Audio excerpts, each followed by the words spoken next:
Salut tout le monde, bienvenue à Perspective Animée, mon nom est Sanwon Wolf et aujourd'hui je fais une théorie sur le chapitre 1018 de One Piece. Donc si vous n'êtes pas à jour dans le manga, je vais vous demander de quitter la vidéo, de vous en aller, on veut pas vous voir ici. Pfff, wark. Vous êtes dégueulasse, j'aime pas ça voir du monde qui sont pas à jour dans One Piece, dans mes vidéos exécrables. Non mais pour vrai je fais ça, je fais pas ça pour être méchant, je fais ça pour pas vous spoiler, moi. J'ai très peu de respect envers les gens qui spoilent dans les vidéos. Donc je vous avertis à l'avance, allez-vous-en si vous n'êtes pas à jour.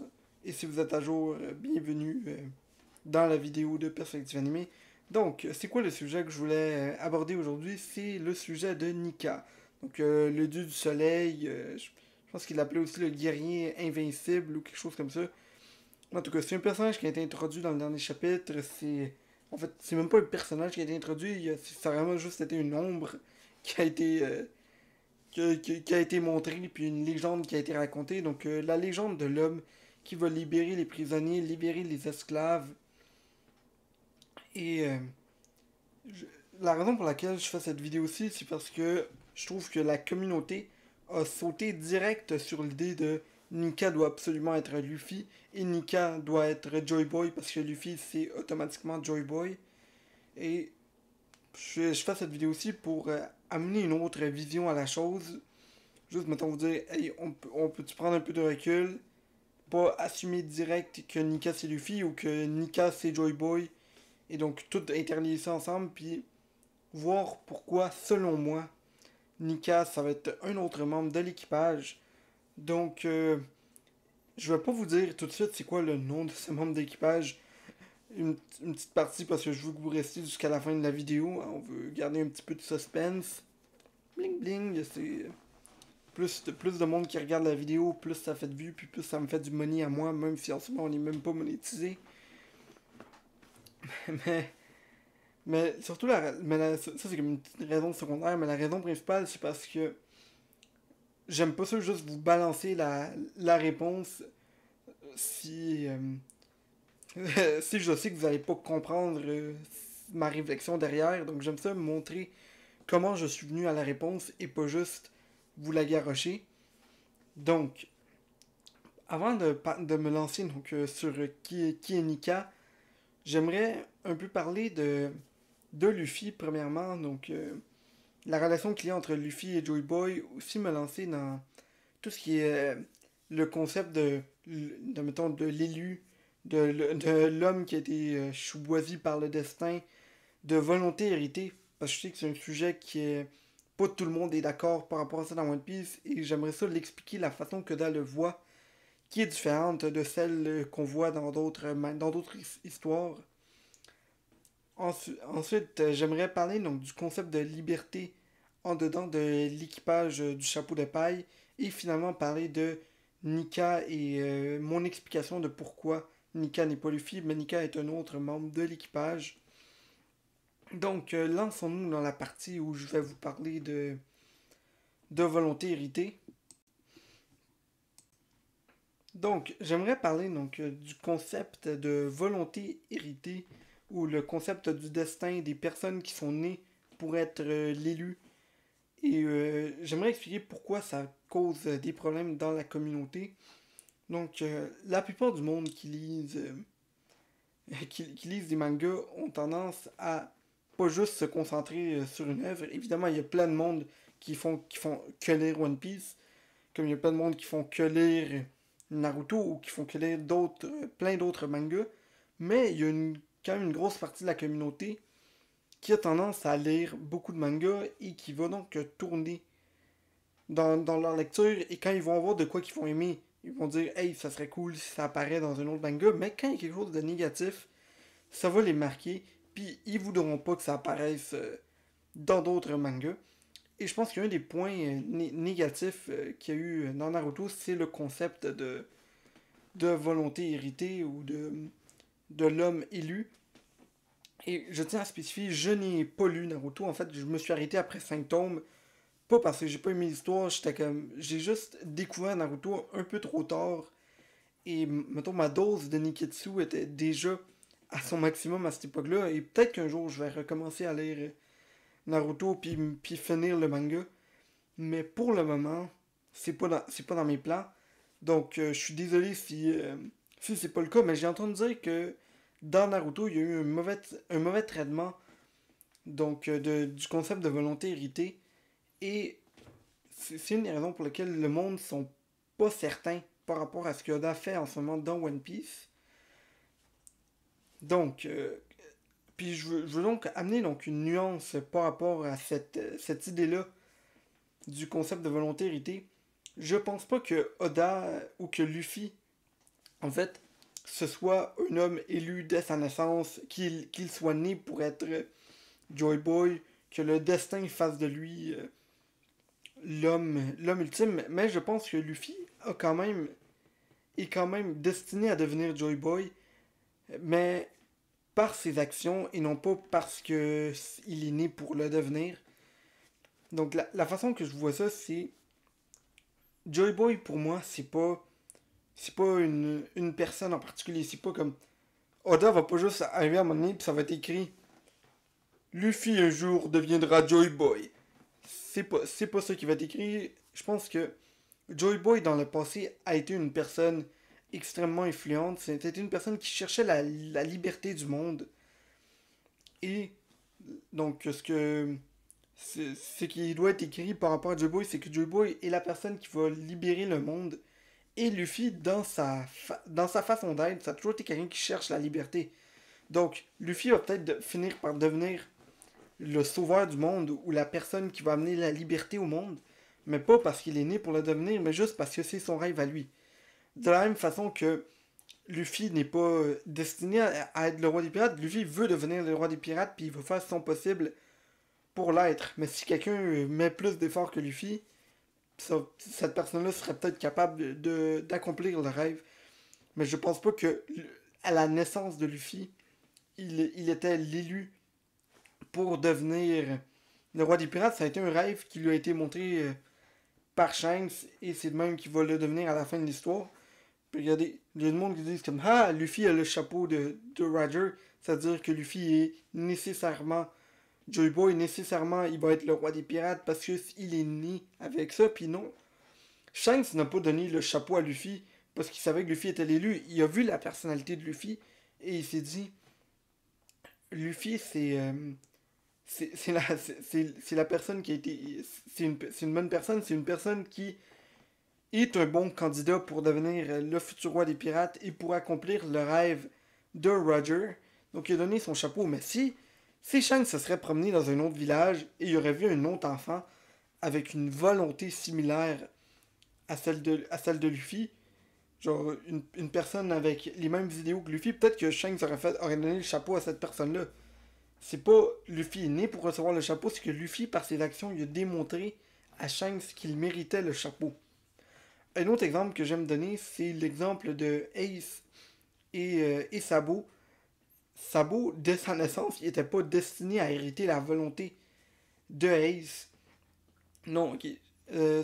Sabo, Ace est mort. Quelqu'un devait donc jouer ce rôle que Ace avait de grand frère pour Luffy, qui avait été comme occupé en quelque sorte par Jinbei et Rayleigh durant le time skip, mais Luffy restait comme dans une espèce de vide de j'ai plus de famille, même s'il avait son équipage, il avait quand même besoin d'un grand frère.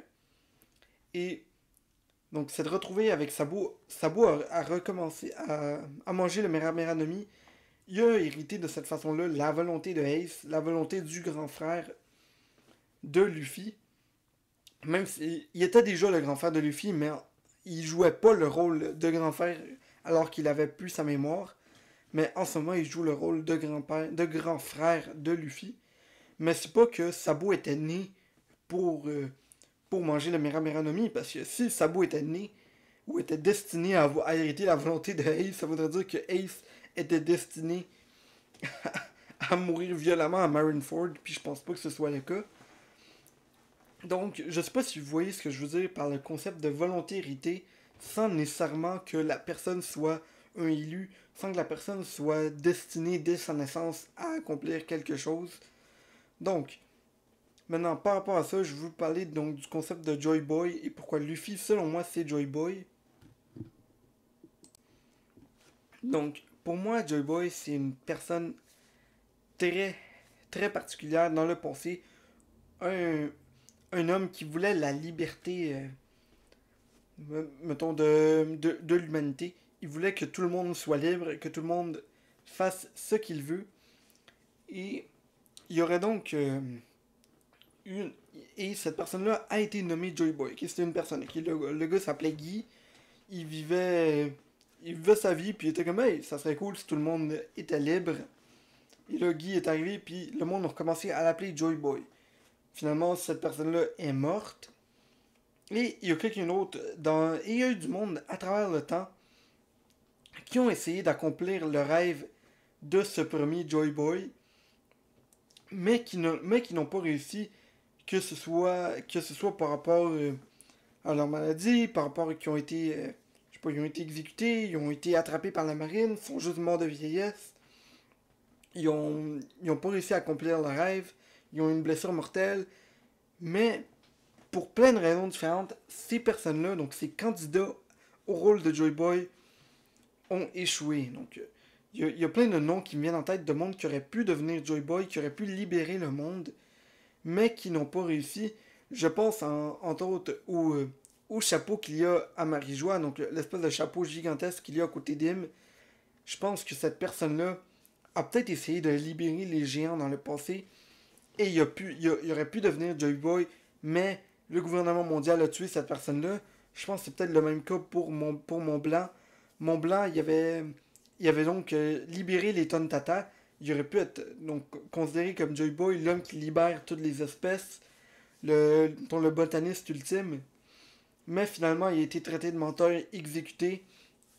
On a eu, on a eu Roger qui cherchait, qui avait cette espèce d'idéal de libérer le monde, mais qui n'a pas pu le réussir à cause de sa maladie.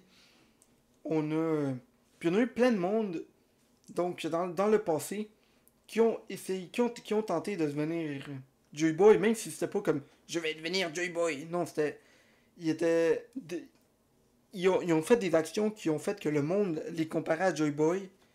Mais au final, ce monde-là, ils finissaient par échouer leur rôle. Et je pense que Luffy, contrairement à tous les autres Joy Boy qu'il y a eu dans le passé, lui, il va accomplir la volonté de Guy. Et il va devenir donc l'homme qui va libérer la planète. Et donc, c'est ça, ça que je voulais amener donc, par rapport à l'idée de Luffy égale Joy Boy, sans que nécessairement ce soit Luffy né pour être Joy Boy. C'est juste Luffy, dans ses idéaux, il veut amener la paix, il veut amener de la liberté. Et il va donc lui qui va accomplir ce rêve que les autres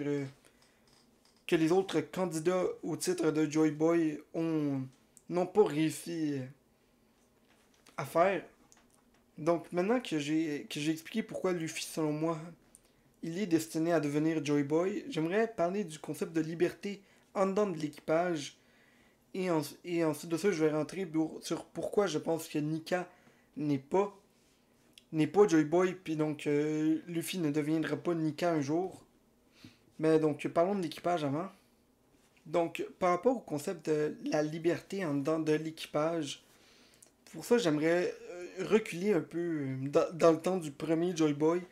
Je pense que le premier Joy Boy, c'était, oui, je l'appelle Guy, mais on va l'appeler Guy Devilman. Okay? Il va s'appeler Guy Devilman parce que j'ai décidé que son nom de famille allait avoir un D dedans. Et je pense que lui, il avait ses disciples. Et que chacun de ses disciples ont hérité donc de la volonté du D. Mais donc, cette espèce de premier Joy Boy, il avait tenté d'amener la paix dans le monde. Mais lui avait une vision très générale de la paix. Et je pense qu'il y avait plein de disciples. Tous ses disciples avaient aussi cette espèce d'idéal de la paix, mais chacun dans leur vision spécifique à eux. Et je pense que c'est un peu ce qui se passe en ce moment avec les Straw Hats. C'est-à-dire que Luffy il croit en une liberté très générale. Et je pense que chacun des Straw Hats a un lien avec la liberté. Pas seulement par le fait que Luffy les a sauvés, hein, parce que Luffy les a libérés.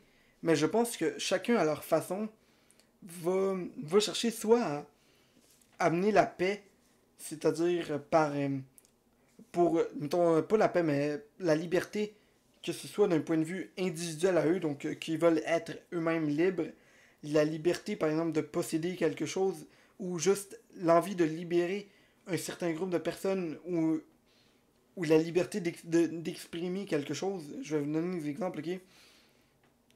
Nami a un lien très proche avec les enfants, et j'ai l'impression que elle, son rêve, ça serait de bâtir un avenir pour que les enfants soient libres. Donc, bâtir un monde idéal. Donc, je pense que le rêve de Nami, oui, c'est de cartographier le monde, mais c'est aussi de rendre un monde idéal pour les enfants, ce qui est explicable par le fait que Balmer l'a sauvé quand il était encore bébé.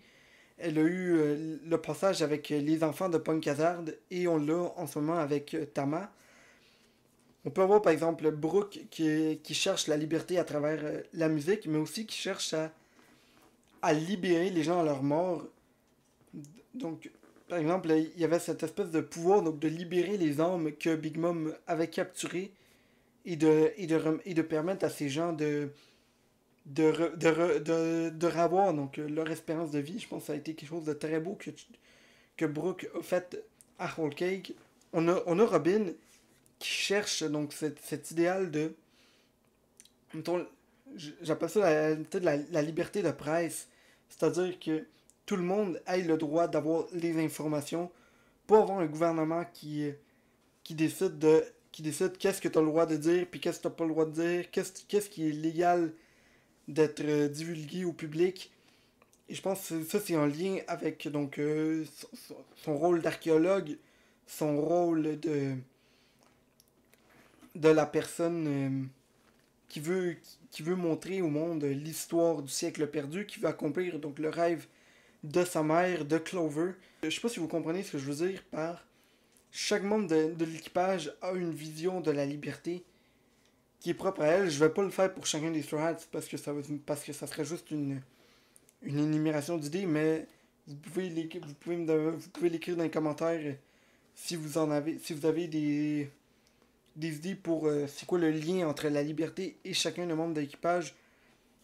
Je pense que Chopper, c'est clairement dû au miracle, puis à accepter le monde, mais vous pouvez le faire pour Zoro, Usopp, Sanji, euh, j'en oublie peut-être une coupe. Mais j'aimerais maintenant parler donc, de Nika. Je pense que le moment est venu. Je pense que Nika était donc un des disciples de Joy Boy dans le passé. Un qui voulait donc libérer les esclaves. Un qui donc, ne cherchait pas une liberté générale, mais une liberté spécifique.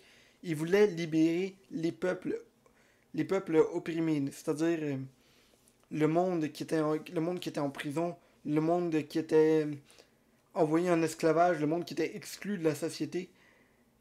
Et je pense qu'il y a un membre de l'équipage dont le rêve spécifique à lui est directement lié à cette idée-là, donc de libérer des esclaves, de libérer des prisonniers. Et c'est Jimbe. Donc, et voilà, donc c'est ici que je divulgue c'est quoi ma théorie. Je pense que Jimbe, c'est Nika. Et c'est ça que je voulais dire.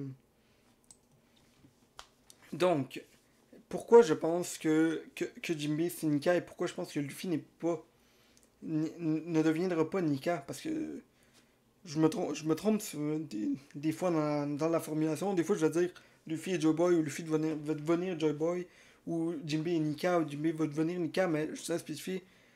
À chaque fois, je veux dire Jinbei et Luffy ne sont pas Joy Boy ni Nika en ce moment, mais par leurs actions, ils vont le devenir. Donc, si je dis Jinbei et Nika, c'est à vous d'assumer que je suis en train de dire Jinbei va devenir Nika. J'ai pas de. J'écris pas un texte en particulier que je suis à la lettre. Donc, ça peut peut-être ça peut peut-être porter à confusion. Donc, je vous l'informe dès maintenant. Donc, je pense que le rêve de Nika, donc la personne qui a été décrite par Rousseau, a un rêve un peu trop spécifique pour être le rêve de Luffy. Donc, l'idée de la personne qui vient libérer les esclaves, qui vient libérer les prisonniers. Je pense que c'est un rêve trop spécifique pour être l'idée de liberté générale. Donc, puis je pense aussi que pourquoi Rousseau aurait pas dit Joy Boy, l'homme qui libérait les esclaves, pourquoi il y a besoin de sortir Nika? Je trouve que ça sort un peu de nulle part. Hein. Pourquoi Oda a pris la peine de donner un nouveau nom à ce personnage-là? Ça sert à quoi? Est-ce que c'est possible que Nika et Joy Boy soient la même personne? Oui, mais pourquoi? Pourquoi une personne se ferait se ferait surnommer de plein de façons différentes?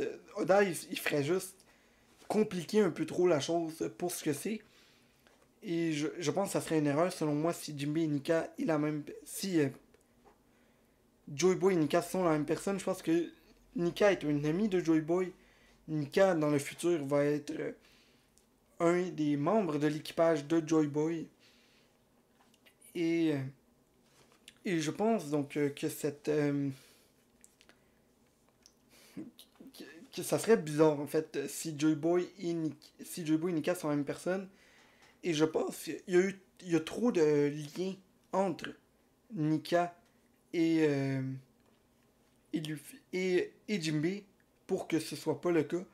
Je trouve ça bizarre par exemple que Nika n'ait pas a été abordé par un personnage comme Kushu qui est un peu un antagoniste secondaire de l'arc qui a pas trop rapport avec tout le sujet. Oui, le gars a été enfermé en prison dans le passé, mais je trouve que si quelqu'un allait annoncer que Luffy c'est Nika et Joy Boy, je pense que ça aurait été Kaido hein, dans leur combat. Je pense que ça aurait pas été dit à un personnage random. Je suis pas en train de dire Jimmy random, mais ça aurait été dit directement dans la face de Luffy. Luffy, tu n'es pas Nika. Hein? Il aurait dit quelque chose comme ça. Je pense que justement, on a Kaido.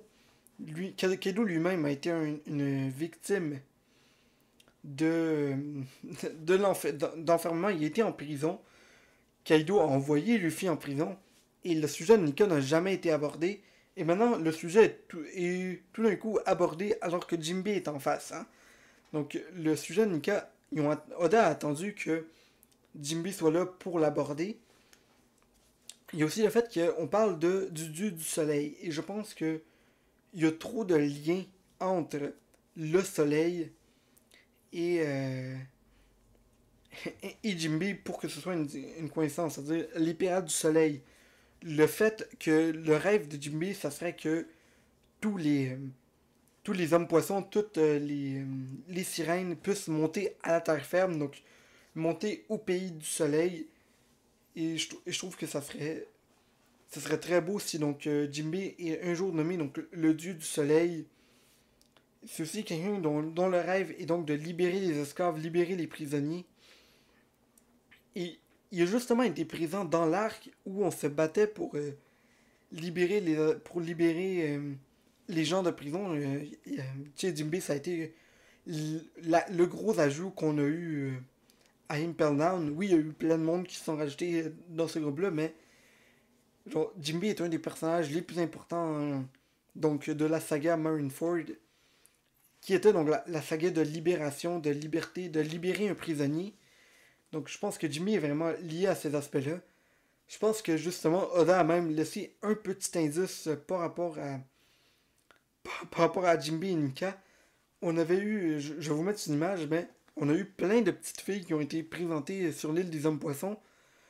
Donc je pense que c'était Ichika, Nika, Sanka, puis je pense que c'était Sanka 2. Je suis pas sûr il était combien. Laissez-moi un instant. Je vais marquer Ichika. Ichika.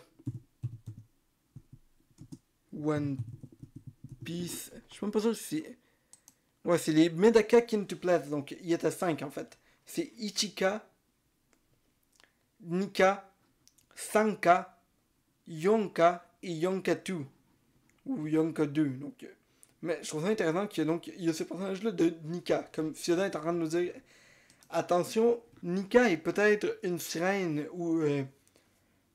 Je sais pas c'est quoi le terme français, mais ils ont tendance. En anglais, ils utilisent le terme merfolk, qui est utilisé donc autant pour les sirènes que pour les hommes poissons. Donc, je sais pas s'il y a un terme français pour ça, donc les hommes poissons slash sirènes. On va être en train de nous dire, hey, Nika, il fait clairement partie de cet aspect-là. Et je sais qu'il y a du monde qui va me dire, mais San Juan, regarde donc, il y a l'ombre, c'est clairement l'ombre de Luffy quand il fait son saut, puis sincèrement, là, je pourrais juste arriver là puis vous dire, hey, l'ombre, c'est clairement Calgara, c'est clairement Wiper, c'est clairement genre, n'importe qui de n'importe quel Chandorian. Il y a ça, je pense qu'il y avait. Speed Geo, s'il se bat avec une lance, c'est pas parce que tu te bats avec une lance ou que tu fais un mouvement bizarre en sautant que nécessairement tu fais de Nika. Je trouve ça ridicule. Là. Oda, il change, il fait des ombres bizarres à chaque fois, puis je trouve que c'est très probable que que Jimby va devenir Nika un jour. Hein. C'est pas parce que Jimby a pas la shape du Nika original qu'il peut pas devenir Nika dans le futur. Donc, j'ai un peu bougé ma caméra, désolé. Donc, c'est ça qui mettrait fin à la théorie. J'espère que vous avez aimé la vidéo. Abonnez-vous à la chaîne si vous l'avez aimé. Commentez, likez, partagez. Si vous l'avez pas aimé, dislikez. Si vous êtes genre, non, Nika c'est Luffy. Eh bien, n'hésitez pas à la partager à tous vos amis pour qu'ils viennent tous disliker la vidéo. Pour qu'ils viennent, faut que vous preniez la peine de leur dire, écoutez la vidéo au complet, puis ensuite disliker. Oh, ça va me faire mal de voir des vues. Oh, vous savez pas à quel point, moi, quand je vois des vues, je suis comme, non, non, pourquoi? J'aime pas ça, ok? J'aime pas ça que le monde voit mes vidéos. Une vidéo, c'est quelque chose de personnel, ok? Donc, c'est ça, allez-vous-en, je veux plus vous voir. Donc, puis, vous l'avez vu hein, dans le dernier chapitre, quand Rousseau, a traité Jimbe de lent, Jimbe a fait de hein, ça c'est être raciste envers les hommes poissons. Donc, je tiens à spécifier, si vous n'êtes pas d'accord avec ma théorie, c'est parce que vous êtes raciste envers les hommes poissons. Donc, réfléchissez à qui vous êtes, les amis. Hein. Donc, bonne journée tout le monde. C'est une blague, ok? Vous êtes pas. J'espère que personne va le prendre personnel. Ok? Bonne journée tout le monde.